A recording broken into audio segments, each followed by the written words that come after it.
Buenos días. Hoy quiero hablaros de un libro que estoy leyendo que me parece muy interesante. El título es Historia económica de la Europa preindustrial, de Carlo M. Cipolla. Es un historiador que analiza la historia de Europa desde el año 1000 hasta 1750. No es realmente una historia al uso, por lo menos es lo que yo me imaginaba, puesto que hoy en día he comprendido que las disciplinas no se conciben como tales puras, sino que viven y se suministran de otras muchas ciencias y medios. Así, por ejemplo, aspectos sociales, aspectos jurídicos, institucionales, demográficos, documentos de la época, contratos, testamentos, etc. Yo quiero leeros un fragmento de esto que estoy, como digo, leyendo. Dice: todos los miembros de una sociedad tienen necesidades.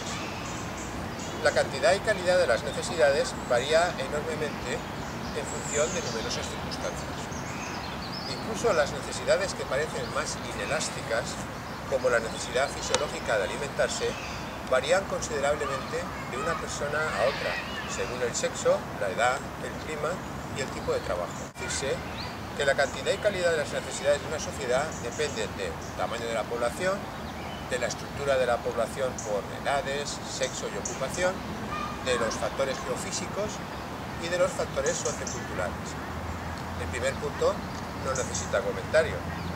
Acerca del segundo, parece innecesario explicar que las necesidades de los viejos son distintas a las de los niños, o las necesidades de los hombres a las de las mujeres.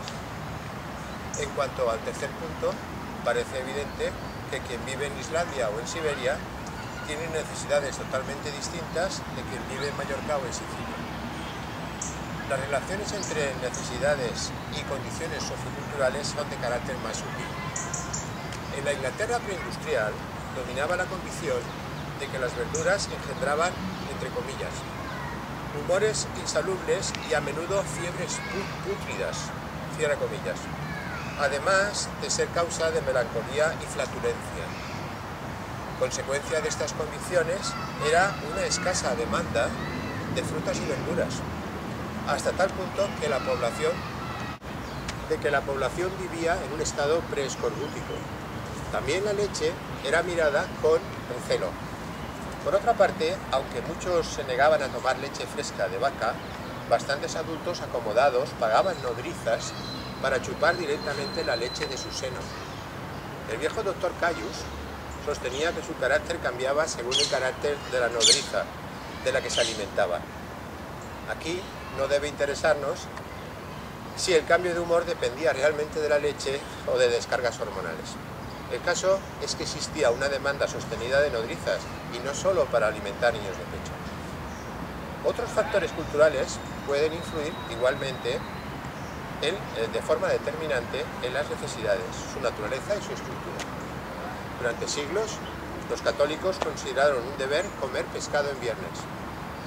La religión musulmana veda a sus adeptos el uso del vino, mientras que la religión católica creó en todas las comunidades religiosas una necesidad, entrecomillado, de vino para la celebración de la misa. Estos últimos ejemplos sirven para ilustrar la oportunidad de precisar el término necesidad. El término parece implicar algo objetivamente indispensable, al cual se suma además la demanda de cosas más o menos superfluas. Pero prácticamente cada bien tiene su alternativa. Además, la línea de demarcación entre lo necesario y lo superfluo resulta difícilmente definible. Mientras que el pan cotidiano parece necesario y superfluo un viaje a las Azores, entre el pan y el viaje a las Azores hay infinidad de otras cosas cuya clasificación resulta problemática. Evidentemente, la definición de necesidad no puede limitarse al mínimo de comida indispensable para la vida, pero una vez que se amplía el criterio y se empiezan a incluir otros elementos, es difícil decir por dónde pasa la línea de demarcación entre indispensable y superfluo. Un filete a la semana es una necesidad. ¿O es una necesidad solo un filete al mes? Consideramos necesarias las bañeras, la calefacción central y los pañuelos, pero hace 300 años en Europa tales cosas eran lujos que nadie habría soñado en calificar de necesidades. El profesor Stigler escribió una vez que en general tendemos a considerar bienes suntuarios todos los que quisiéramos que no consumieran los demás, mientras que tendemos a considerar necesidad todo lo que consumimos nosotros. Un hombre puede necesitar vitaminas y en cambio puede desear cigarrillos. Mientras una persona sea libre de pedir lo que desea, lo que cuenta en el mercado no son tantas las necesidades reales como los deseos. La distinción es importante, no solo desde el punto de vista individual, sino también desde el punto de vista colectivo. Una sociedad puede necesitar, entre comillas, más hospitales y más escuelas, pero los miembros de esa sociedad pueden desear, en cambio, más partidos de fútbol, más nightclubs o más autopistas. También pueden haber dictadores que impongan o alimenten deseos, entrecomillado, de poderío militar o de cruzada religiosa. Para el mercado, lo que cuenta no es la necesidad objetiva, que por lo demás nadie es capaz de definir, salvo en los niveles mínimos de subsistencia, sino el deseo, tal y como es expresado. Los economistas anglosajones se refieren siempre al analizar la demanda a wants y no a needs, por las consideraciones antes apuntadas. En italiano se habla de bisogni. La cosa podría ser fuente de malos entendimientos para un lector superficial, pero en realidad, si queremos ser puristas, también en italiano hay una clara diferencia entre necessità y bisogno. El diccionario de Fernando Palacci aclara que la palabra bisogno significa algo que hace falta, pero que no es absolutamente preciso, en cuyo caso se diría necesitar. En las líneas y páginas siguientes se hará uso del término necesidad solo en el caso, con el sentido de necesidad-deseo, y no en el sentido de necesidad-necesidad. En la práctica, nuestras necesidades, deseos, son ilimitadas.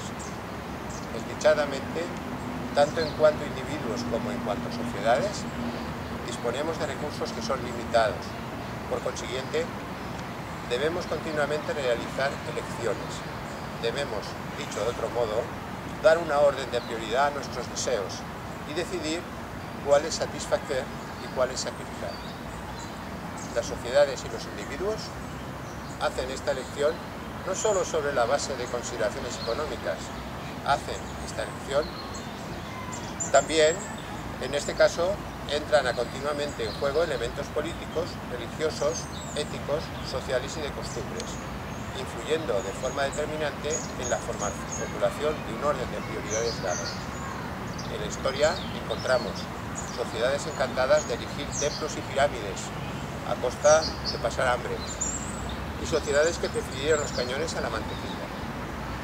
No es un problema para discutir aquí si tales decisiones obtuvieron la aprobación de todos los miembros de dichas sociedades o si fueron impuestas por unas minorías autoritarias. Aquí interesa solo anotar que por una u otra razón, de un modo u otro, toda sociedad y todo individuo no solo expresan necesidades, deseos, sino que formulan en sí mismo una escala de prioridades. Buenas tardes.